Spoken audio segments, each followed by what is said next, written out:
Pendant son ministère sur terre, Jésus a conquis la confiance, le respect et l'admiration de nombreux individus. Sa sagesse, ses enseignements, sa compréhension des Écritures et surtout, sa façon de traiter les gens ont conduit les foules à le suivre. Cependant, tout cela a également suscité l'envie, la haine, le rejet et la persécution envers lui. Et peut-être que la personne qui a le plus nourri ces sentiments négatifs envers le Fils de Dieu était un homme nommé Caïphe, qui était le grand prêtre du temple à cette époque. En d'autres termes, il était la figure religieuse la plus importante du peuple de Dieu et responsable d'entrer dans le Saint des Saints et d'offrir les sacrifices du peuple juif au Seigneur. Malgré tout, Caïphe a été l'un des responsables directs, pour ne pas dire le plus responsable, de la mort de Jésus. Et dans cette vidéo, je vais vous montrer comment a été la terrible fin de la vie de cet homme si malveillant et pervers, qui, au lieu d'être le premier à reconnaître que Jésus était le Messie tant attendu, l'a finalement livré à l'Empire romain pour être crucifié. Je suis sûr que vous serez surpris et même choqués par les derniers chapitres de la vie de Caïphe. Mais avant de commencer, je voudrais vous demander de vous abonner à ma chaîne. Il vous suffit de cliquer sur ce bouton et de vous abonner. C'est juste en dessous de la vidéo. Et à côté, il y aura une cloche. Activez-la également pour recevoir en première main mes prochaines vidéos, d'accord? Maintenant, commençons. Afin que nous puissions parler de la fin de la vie du grand prêtre Caïphe, nous devons d'abord savoir qui il était, quel était son rôle dans cette société, et surtout, tout le contexte religieux et politique impliquant l'Empire romain et le peuple juif à l'époque de Jésus. Il est important de rappeler que toutes les informations contenues dans cette vidéo ne sont pas nécessairement enregistrées dans la Bible, mais elles ont été recueillies par des théologiens spécialisés dans les événements politiques et culturels de l'Empire romain à l'époque de Jésus, après de nombreuses années d'études, de documents historiques trouvés dans les ruines romaines et l'ancienne Jérusalem. Le Christ est venu au monde à une époque où Israël et Juda n'étaient plus divisés, comme dans l'Ancien Testament. La région faisait partie de l'Empire romain et était connue sous le nom de Judée. Cette occupation romaine a imposé un système de gouvernement centralisateur qui a détérioré la vie des gens, avec des impôts élevés et des lois qui rendaient le peuple pratiquement esclave de l'empereur. C'est dans ce contexte tendu que deux leaders religieux influents ont émergé, Nasika et Phase, deux grands prêtres du temple de Jérusalem qui, en plus des questions religieuses juives telles que les sacrifices et les célébrations annuelles, géraient également le commerce et les finances de cet endroit. Caïphe est devenu grand prêtre et a acquis tout le pouvoir qu'il détenait parce qu'en l'an 18 après Jésus-Christ, il a épousé la fille d'Anan, dont l'objectif principal était de maintenir le contrôle du temple et de la foi juive au sein de sa famille. Anan avait tellement soif de pouvoir qu'il ne voulait voir aucun autre leader à Jérusalem que lui-même, ou qui n'était pas sous son emprise. Et pourquoi Anan attachait-il tant d'importance à maintenir ce contrôle? Parce qu'il était hautement corrompu et profitait de sa position pour voler les offrandes laissées par le peuple dans le temple, en plus d'utiliser son influence pour tromper les gens afin d'obtenir des avantages personnels. En parlant de Caïphe, en plus d'être tout cela, il était aussi un opportuniste assoiffé de pouvoir qui n'acceptait pas qu'une autre personne ait plus de visibilité et d'admiration que lui. De plus, il était également très intelligent et avait la capacité de traiter avec les autorités politiques romaines. Cela en a fait un juif très respecté par l'Empire.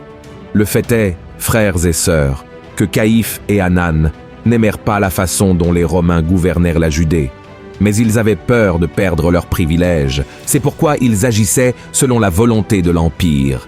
Ainsi, ils faisaient tout ce qui était nécessaire pour maintenir l'ordre parmi les Juifs afin qu'ils ne se rebellent pas contre l'empereur et ne déclenchent pas une révolution. C'est précisément ce point qui nous amène à comprendre les actions de Caïphe et Anan en ce qui concerne l'arrestation, le jugement et la crucifixion de Jésus. De plus, ils faisaient partie d'une secte qui ne croyait ni en la résurrection des morts, ni en le jugement dernier. Deux messages que Jésus avait l'habitude d'enseigner aux personnes qui le suivaient pendant son ministère. En parlant de Jésus, il était un grand problème pour Caïphe et Anan, car ses enseignements et ses miracles attiraient de plus en plus de Juifs vers la foi qui deviendrait un jour le christianisme. Caïphe, Anan et d'autres leaders religieux étaient préoccupé par la possibilité que le charisme et la popularité de Jésus puissent conduire à une révolte populaire, car le peuple n'approuvait pas le gouvernement romain. Cela a pris encore plus d'ampleur après que le Seigneur a ressuscité Lazare. Regardez ce qui est écrit dans le chapitre 11 de l'Évangile selon Jean. Alors les principaux sacrificateurs et les pharisiens assemblèrent le Sanhédrin et dirent « Que ferons-nous? Car cet homme fait beaucoup de miracles. Si nous le laissons faire, tous croiront en lui, et les Romains viendront détruire et notre ville et notre nation. Regardez ceci, frères. » Cette peur a poussé Caïphe et d'autres leaders à élaborer un plan pour arrêter Jésus et le tuer. Seulement, ils savaient que cette arrestation ne pouvait pas être publique, car cela ne ferait qu'engendrer plus de révolte parmi le peuple. Ainsi, ils ont passé des mois à essayer de trouver un moyen de capturer cet homme, qui prétendait être le Fils de Dieu, avant que son influence ne devienne trop grande et ne représente une menace réelle. Pendant que Caïphe réfléchissait à la manière d'arrêter Jésus, il négociait avec les autorités romaines pour s'assurer que cet homme paierait pour ses prétendues erreurs de manière exemplaire et ne reviendrait pas vivre parmi les Juifs, car seulement ainsi, l'Empire romain serait à l'abri d'une révolution populaire. Jusqu'à ce qu'un jour, Caïphe et Anan voient dans la cupidité d'un des disciples de Jésus l'opportunité qu'ils attendaient tant pour l'arrêter. Après avoir discuté avec les leaders religieux, Judas Iscariote accepta de livrer son maître en échange de 30 pièces d'argent, qui vaudraient aujourd'hui environ 15 000 reuets. Le plan était déjà tracé. Judas conduirait Caïphe, Anan et les soldats romains pour arrêter Jésus la nuit, dans un endroit éloigné de la présence des gens qui le suivaient. Ainsi, il n'y eut pas le temps pour une révolte, mais le travail des prêtres n'était pas encore terminé. Ils se rendirent au Sanhédrin, qui était le conseil juif des leaders religieux, pour justifier la condamnation de Jésus et manipuler ces hommes afin qu'ils acceptent l'accusation portée contre le Christ. Ensuite, Caïphe se rendit chez Ponce Pilate, qui était le préfet de la Judée et représentant de l'Empire romain dans cette région, pour accuser Jésus et demander une décision qui aboutirait à la crucifixion. Et alors, lorsque Pilate interrogea Jésus, celui-ci ne se défendit pas et dit même quelque chose de surprenant à propos de Caïphe. Voyez ce qui est écrit dans Jean chapitre 19. Pilate lui dit « Est-ce à moi que tu ne parles pas? Ne sais-tu pas que j'ai le pouvoir de te crucifier et que j'ai le pouvoir de te relâcher ?» Jésus répondit « Tu n'aurais sur moi aucun pouvoir s'il ne t'avait été donné d'en haut. C'est pourquoi celui qui me livre à toi commet un plus grand péché. » Regardez ceci, frères. Jésus a dit que Caïphe subirait des conséquences terribles parce qu'il n'allait pas seulement à l'encontre d'un homme innocent, mais contre le Fils de Dieu lui-même. Comme Pilate ne croyait pas que Jésus représentait une quelconque menace pour Rome, et encore moins qu'il avait commis quelque chose qui méritait la peine de mort, Caïphe, Anan et d'autres religieux du temple se rendirent auprès du peuple pour l'encourager à demander l'exécution de cet homme. Et c'est ainsi que cela s'est produit. Pilate proposa de crucifier Barabbas, un bandit dangereux de l'époque, en échange de Jésus, mais le peuple refusa. Alors, ce Romain lava ses mains, et Christ fut condamné et mis à mort. Mais l'implication de Caïphe avec Jésus ne s'arrête pas là. Après la résurrection du Seigneur au 3e jour, Caïphe refusa d'accepter qu'il était le Messie, et qu'il était revenu à la vie, même après avoir ressenti la terre trembler, vu le soleil se cacher et avoir été témoin du voile du temple se déchirant en deux, comme les Écritures le prédisaient.